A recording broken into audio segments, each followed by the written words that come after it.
नमस्कार। New Satpur ITI के YouTube channel में आप सभी का स्वागत है।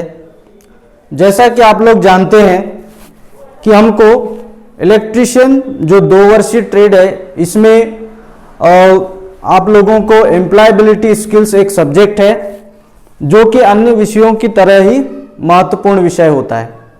तो आज हम देखेंगे एम्प्लॉयबिलिटी स्किल्स के अंतर्गत कि हमें एम्प्लॉयबिलिटी स्किल्स में क्या क्या चीज़ें पढ़ना होता है और ये पाठ्यक्रम कितना होता है, इसके बारे में हम देखेंगे।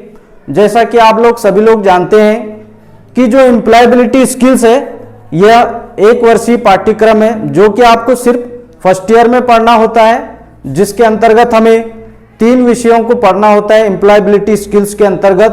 जिसमें पहला होगा आपका IT, जो कि IT लिटरेसी, जिसमें हम कंप्यूटर के विभिन्न चरणों का अध्ययन करते हैं, जिसमें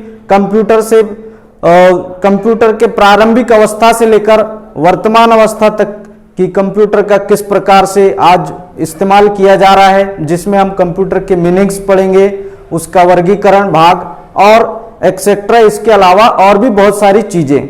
दूसरा आएगा आपका कम्युनिकेशन स्किल्स एंड एंटरप्रेन्योरशिप, जिसके अंतर्गत हम कम्युनिकेशन की विभिन्न चरणों को देखेंगे और इसके अलावा आपको उद्यमिता जगत में या व्यापार जगत में अपने उद्यम को स्थापित करना है तो उनमें किन किन बातों का ध्यान रखना होता है और किन किन चरणों का पालन करना होता है, ये सारी चीजें देखेंगे। उसके अंतर्गत इसमें लेबर एक्ट भी देखने मिलेगा आपको और इसके अलावा सुरक्षा संबंधी सावधानियां भी पढ़ेंगे।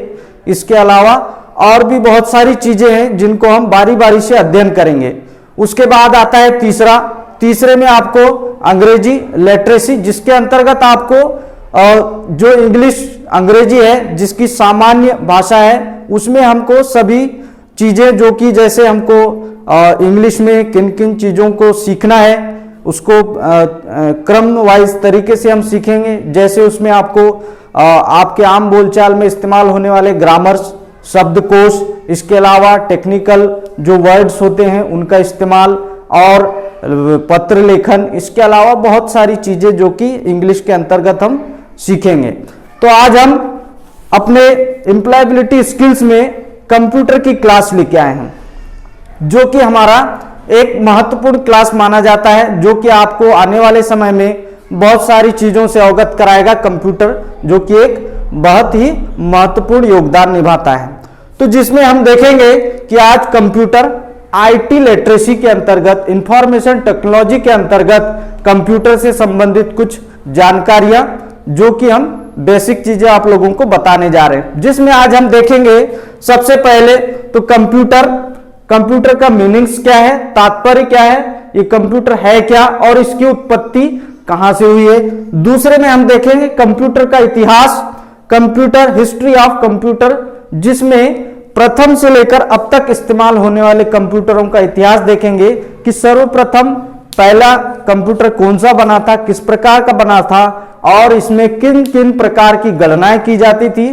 फिर तीसरे में है आपका पार्ट ऑफ कंप्यूटर के भाग, जिसमें हम देखेंगे कि पूरे कंप्यूटर सिस्टम, जो पूरे प्रणाली में कंप्यूटर के साथ जो उपयोग होने वाले कंपोनेंट्स हैं या यूनिट्स हैं, उसके बारे में देखेंगे कि कंप्यूटर के कितने भाग होते हैं और कौन कौन से होते हैं। उसके पश्चात हम देखेंगे कंप्यूटर के गुण, कि कंप्यूटर में ऐसे कौन से गुण होते हैं जिनकी वजह से कंप्यूटर आज अधिकता से इस्तेमाल किए जा रहे हैं, इसके बारे में हम जानकारी देखेंगे। उसके बाद आएगा हमारा लिमिटेशंस, मतलब कंप्यूटर की सीमाएं। तो कंप्यूटर की सीमाएं कुछ निर्धारित होती हैं जो कि हम इसमें सीमाओं के अंतर्गत देखेंगे। उसके बाद आएगा आपका क्लासिफिकेशन ऑफ कंप्यूटर का वर्गीकरण, कि कंप्यूटर का वर्गीकरण किस प्रकार से किया जाता है और उपयोगिता के आधार पर कौन कौन सी कंप्यूटर्स होते हैं, इसके बारे में हम देखेंगे। तो आइए हम शुरुआत करते हैं। हमारे कंप्यूटर का अर्थ, तात्पर्य, कंप्यूटर का तात्पर्य क्या होता है और इसे हम किस प्रकार से परिभाषित कर सकते हैं या समझने का प्रयास करते हैं। सबसे पहले कंप्यूटर का अर्थ या मीनिंग्स या तात्पर्य भी हम बोल सकते हैं। जिसमें कंप्यूटर का अर्थ होता है या तात्पर्य भी हम बोल सकते हैं। कंप्यूटर शब्द का अर्थ, कंप्यूटर शब्द लैटिन भाषा के कंप्यूट शब्द से हुई है, जिसका अर्थ गणना करना होता है। तो हम आसान शब्दों में देखते हैं कि कंप्यूटर शब्द की उत्पत्ति लैटिन भाषा के कंप्यूट शब्द से हुई है, जिसका अर्थ होता है गणना करना, या शाब्दिक अर्थों में इसको हम बोल सकते हैं गणना करने वाला यंत्र। आगे हम दूसरे शब्दों में समझते हैं कि कंप्यूटर किस प्रकार से गणना करने वाला यंत्र है या इसको कंप्यूट से कैसे उत्पत्ति हुई है। तो हम देखते हैं कि दूसरे शब्दों में कंप्यूटर एक ऐसी मशीन है जो गणना करती है या गणनाओं को करने में हमारी सहायता करती है। हालांकि आजकल आपने देखा होगा कि आजकल जो कंप्यूटर हैं जो कि अधिक रूप से प्रचलित में है, ठीक है, तो इसमें क्या है, प्रचलित में है, उसमें गणना करना अर्थात जोड़ना, घटाना, गुणा करना, भाग देना आदि गणितीय क्रियाएं करना शामिल है। यह कंप्यूटर, इस कंप्यूटर के द्वारा किए जाने वाले बहुत से कार्यों का एक, तो हमने देखा कि कंप्यूटर का मीनिंग्स क्या होगा कि कंप्यूटर की उत्पत्ति कहां से हुई, लैटिन भाषा के कंप्यूट शब्द से हुई, ठीक है। अब आगे देखते हैं हम कंप्यूटर का इतिहास। तो कंप्यूटर के इतिहास में बहुत सारे कंप्यूटर्स आए और अभी वर्तमान में इस्तेमाल किए जा रहे हैं, जैसा कि अबेकस कंप्यूटर, जो कि सबसे पहला कंप्यूटर माना जाता है, 1602 में चीन ने बनाया था। और इसमें इसकी विशेषताएं क्या थी, यह सबसे पहला सरल यंत्र था जिसमें हम इसका प्रयोग किस लिए करते थे, जोड़ने, घटाने एवं वर्गमूल की क्रियाएं करने के लिए, या विभिन्न प्रकार की जो जोड़ना, घटाना और वर्गमूल की गणितीय क्रियाएं होती थी इसमें संपन्न किया जाता था।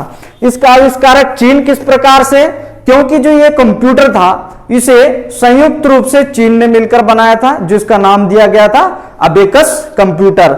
दूसरे में आता है नेपियर बोन्स 1617 में, जो कि जिसे जॉन नेपियर्स ने बनाया था, ठीक है। और इसका इस्तेमाल और इसकी विशेषताएं, कुछ विशेषताएं थी जिनके आधार पर इसका इस्तेमाल किया जाता था। तो इसकी विशेषताएं थी, यह आयताकार पट्टियों के माध्यम से या आयताकार पट्टियों के द्वारा विभिन्न प्रकार की गणनाओं को करता था। और इसका इस्तेमाल क्यों किया जाता था, क्योंकि यह शीघ्रता पूर्वक किसी भी गणितीय क्रियाओं का गुणनफल ज्ञात करने में सक्षम था। तीसरा कंप्यूटर आता है पास्कलाइन, जिसका नाम पास्कलाइन था, जो कि 1642 में ब्लेज पास्कल द्वारा बनाया गया था, जो कि प्रथम मैकेनिकल एडिंग मशीन थी जो संख्याओं को जोड़ने एवं घटाने का कार्य करती थी।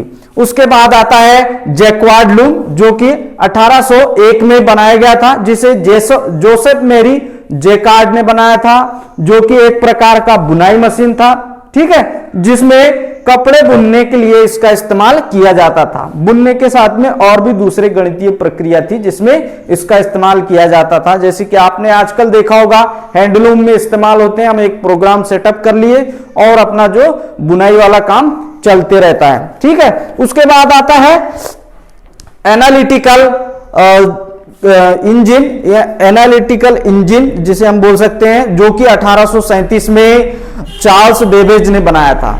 किसने बनाया था, चार्ल्स बेबेज ने, जो कि जिसे हम चार्ल्स बेबेज को क्या कहते हैं, कंप्यूटर का जनक, ठीक है। तो इसमें हमने देखा कि कंप्यूटर का जनक किसे कहा जाता है, चार्ल्स बेबेज को। और इस मशीन के 5 भाग होते थे। इसकी विशेषता क्या थी कि इस मशीन के 5 भाग होते थे और इसका इस्तेमाल कहां किया जाता था, जो कि सभी गणितीय क्रियाओं को करने के लिए, जो कि बहुत एडवांस तकनीक में आ गया था जब तक के। तो इसको जो चार्ल्स बेबेज थे, जो कि कंप्यूटर के जनक माने जाते हैं, इसमें सभी प्रकार की गणितीय क्रियाओं को संपन्न करने की क्षमता थी, ठीक है। उसके बाद आता है आपका टैब्यूलेटिंग मशीन, जो कि 1880 में बनाया गया था। कौन सा, टैब्यूलेटिंग मशीन, जिसे हरमन होलेरिथ ने बनाया था, जिसका कार्य क्या था, संख्याओं को पढ़ने का कार्य था, जो कि छिद्र किए हुए कार्ड में, जो कि एक कार्ड होता था जिसमें विभिन्न प्रकार के छिद्र हुआ करते थे, जिसके छिद्रों की गणना के अनुसार उस जो भी कैलकुलेशन है उसको किया जाता था। ठीक है, और इसका इस्तेमाल कहां किया गया था? सबसे पहले 1890 में जनगणना के लिए किया गया था। कहां किया गया था? 1890 में इस प्रकार के कार्डों का इस्तेमाल जनगणना के लिए किया गया था। उसके बाद आता है मार्क 1, जो कि 1944 में बनाया गया था, और इसे किसने बनाया था? मॉरिस विल्कस ने बनाया था। किसने बनाया था? मॉरिस विल्कस ने बनाया था। यह एक पहला प्रोग्राम था जो कि संग्रहित डिजिटल कंप्यूटर बेस्ड था, जो कि वर्गों की विभिन्न प्रकार की गणनाओं को करने में सक्षम था। फिर धीरे धीरे धीरे कंप्यूटर का विकास होते गया। फिर अगला आता है एनिएक, जो कि एक किसने बनाया था? जेपी एकर्ट ने, जो कि पहला डिजिटल कंप्यूटर था। आपने देखा होगा पहले बहुत सारे जब कंप्यूटर का विकास हुआ था उस समय में किसी प्रकार से डिस्प्ले नहीं था और कुछ नहीं था। धीरे धीरे धीरे जैसे जैसे आगे औद्योगिक क्रम बढ़ता गया कंप्यूटर के क्षेत्र में, फिर सबसे पहले एनालॉग, फिर डिजिटल, इस प्रकार से जो डिजिटल कंप्यूटर था ये पहला डिजिटल कंप्यूटर था उस समय का। ठीक है, जिसे किसने बनाया था? जेपी एकर्ट ने, जो कि पहला डिजिटल कंप्यूटर था और जिसका इस्तेमाल रिसर्च एसोसिएशन में किया गया था। कहां किया गया था? रिसर्च एसोसिएशन, मतलब रिसर्च अनुसंधान केंद्रों में इसका इस्तेमाल किया गया था डिजिटल कंप्यूटर का। फिर आता है एडिसेक, जो कि 1949 में मॉरिस विल्कस ने बनाया था। यह भी वही कंप्यूटर है। ठीक है, फिर एनीवेक 1951 में जेपी एकर्ट और जॉन मैचली ने तैयार किया था, जिसमें मैग्नेटिक टेप का इस्तेमाल किया गया था। ठीक है, जिसमें मैग्नेटिक टेप का इस्तेमाल किया गया था और इसका जो उपयोग है, इसका उपयोग वाणिज्यिक इस्तेमाल में किया गया था। फिर आता है लास्ट में आपका IBM 650, जो कि 1954 में, IBM 650 जो कि 1954 में बनाया गया था। और किसने बनाया था इसे? IBM कंपनी ने बनाया था, जो कि इनपुट आउटपुट यूनिट और इसके अलावा अल्फाबेटिकल कैरेक्टर को डेसिमल में परिवर्तित करने में यह सक्षम था। ठीक है, और इसका उपयोग कहां किया जाता था? Payroll processing, market research analysis में। ठीक है, तो ये था हमारा क्या था कि कंप्यूटर का हिस्ट्री, जिसमें हमने देखा पहला कंप्यूटर हमारा कौन सा माना जाता है? अबेकस, जो कि 1602 में बनाया गया था। किसने बनाया था? चीन कंपनी के द्वारा बनाया गया था। ठीक है, उसके बाद आते हैं हम कंप्यूटर के पार्ट में। ठीक है, कंप्यूटर के पार्ट आप तो सभी लोग जानते हैं। जैसे कुछ लोग इसे मानते हैं कि कंप्यूटर का माउस भी एक पार्ट है, कीबोर्ड भी एक पार्ट है, सीपीयू भी पार्ट है। लेकिन हम यदि इसको वर्गीकृत करें तो हम देखेंगे कि कंप्यूटर के मुख्यतः 3 या 4 भाग होते हैं। सबसे पहले हम देख लेते हैं इनपुट यूनिट,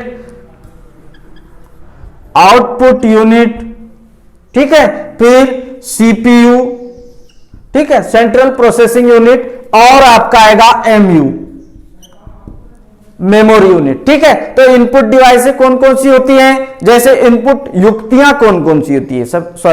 जो इनपुट युक्तियां हैं, यूनिट जो कि इनपुट यूनिट के अंतर्गत आती हैं, जैसे आपका keyboard, mouse, track ball, joystick, etc etcetera. ठीक है, उसी प्रकार आउटपुट यूनिट्स, आउटपुट भाग के अंतर्गत कौन कौन से आएंगे? आउटपुट आपका मॉनिटर, ठीक है, फिर प्रिंटर, स्पीकर इत्यादि। और जो सीपीयू है, सीपीयू भी आप जानते होंगे कि सीपीयू का क्या काम होता है। ठीक है, सीपीयू अपने आप में कंप्यूटर का एक दिमाग होता है और दिल होता है। यदि प्रमुख रूप से माना जाए तो सीपीयू ही कंप्यूटर, वास्तविक कंप्यूटर होता है, जिसके अंदर आपको मिलेंगे कंट्रोल यूनिट, ठीक है, उसके बाद एएलयू, अर्थमेटिक लॉजिक यूनिट, और दूसरा मिलेगा एमयू, आपका मेमोरी यूनिट। ठीक है, उसके बाद सीपीयू आपका एमयू क्या है? Memory unit. तो मेमोरी में आप मुख्यतः जानते हैं कि मेमोरी क्या कहलाता है, जो कि स्टोरेज किसी भी डाटा या इंफॉर्मेशन को अपने अंदर सहेज के रखने वाली युक्ति होती है, जो कि कंप्यूटर में स्वतः ही होती है। इसमें आपको मेमोरी यूनिट भी पढ़ने को मिलेगा, जो कि मेमोरी कितने प्रकार के होते हैं, मेमोरी के प्रकार कितने होते हैं। मेमोरी दो प्रकार के होते हैं, पहला आंतरिक मेमोरी और दूसरा बाह्य मेमोरी। ठीक है, तो ये तो थे हमारे कंप्यूटर के भाग, जिन्हें हमने देखा कि कंप्यूटर के भाग कौन कौन से होते हैं। तो हम इसको मुख्यतः इतने रूपों में बांट सकते हैं। ठीक है, उसके बाद गुण, कंप्यूटर के गुण। कंप्यूटरों के गुणों से कौन वाकिफ नहीं है। कंप्यूटर में विभिन्न प्रकार के गुण पाए जाते हैं। तो हम देखते हैं सबसे पहले तो जो भी रिजल्ट है, बहुत हाई स्पीड से ये रिजल्ट कैलकुलेट करके आपके सामने किसी भी डाटा या आंकड़े को प्रस्तुत कर सकता है। ये तो सबसे पहला और महत्वपूर्ण गुण माना जाता है कि आप यदि किसी भी प्रकार की गणितीय गणनाएं करेंगे, आपने इधर बटन दबाया और आपका तुरंत कैलकुलेशन बिल्कुल सटीक आएगा। और उसके साथ में एक्यूरेसी, शुद्धता जिसको बोलते हैं हम, शुद्धता भी उसी शुद्धता के साथ आपने इधर दो बटन क्लिक किया, तुरंत आपको इधर यदि 100 है तो 100 आंसर, 200 है तो 200 आंसर, इस प्रकार से आपको कैलकुलेट करके एकदम शीघ्रता पूर्वक दे देगा। शीघ्रता भी दिया और एकदम विश्वसनीयता के साथ में एक्यूरेट रिजल्ट भी प्रस्तुत करने की क्षमता इसमें होती है। फिर आता है लिमिटेशंस, जैसा कि किसी भी व्यक्ति की कुछ लिमिटेशंस होते हैं। व्यक्ति हो या किसी भी अन्य प्रकार के कंपोनेंट्स हो, उसको हम एक लिमिट में रखते हैं ताकि वो आने वाले समय में किसी प्रकार से कोई नुकसान ना करे। वैसे ही आपके कंप्यूटर में भी इसकी कुछ सीमाएं होती हैं। ठीक है ना, जैसे इसका प्रमुख सीमाएं क्या है कि ये सबसे पहले तो बगैर इलेक्ट्रिसिटी के किसी काम को नहीं कर सकता, बगैर यूजर के कोई काम नहीं कर सकता। जो आप इसको आदेश या निर्देश देंगे उसी निर्देश या आदेश पर काम करेगा। ये स्वतः ही किसी प्रकार से किसी निर्णय को डिटेक्ट या रिजल्ट शो नहीं करता। आप जैसा आदेश देंगे वैसा ही ये रिजल्ट आपको शो कराएगा। ये नहीं देखेगा कि आपने एक इंफॉर्मेशन जो दिया हुआ है वो किस प्रकार का है, अच्छा है या बुरा है, क्योंकि ये तो उसके पास तो सोचने समझने की कोई क्षमता नहीं है। नो आईक्यू, इसमें किसी प्रकार से दिमाग नहीं होता। ठीक है, सोचने समझने की क्षमता इसमें नहीं होती। और लास्ट में आते हैं हम क्लासिफिकेशन ऑफ कंप्यूटर। ठीक है, क्लासिफिकेशन ऑफ कंप्यूटर में कंप्यूटर को बहुत सारे वर्गों में बांटा गया है। जैसे हम एग्जाम्पल के रूप में लेते हैं, जैसे एनालॉग, डिजिटल, हाइब्रिड, सुपर, ऐसे बहुत सारे भाग हैं जिसका हम अगली क्लास में अध्ययन करेंगे, जिसमें हम स्पेशली देखेंगे क्लासिफिकेशंस ऑफ कंप्यूटर के बारे में हम समझेंगे। बाकी आज के लिए हमने जो देखा इतना काफी है। जो हम कंप्यूटर के बारे में जो क्लासिफिकेशंस है इसको हम नेक्स्ट क्लास में देखेंगे। और आशा करता हूं आपको ये वीडियो अच्छा लगा होगा। अच्छा लगा तो लाइक करें, शेयर करें और सब्सक्राइब करें। ठीक है, धन्यवाद। आज के लिए इतना ही। Thank you.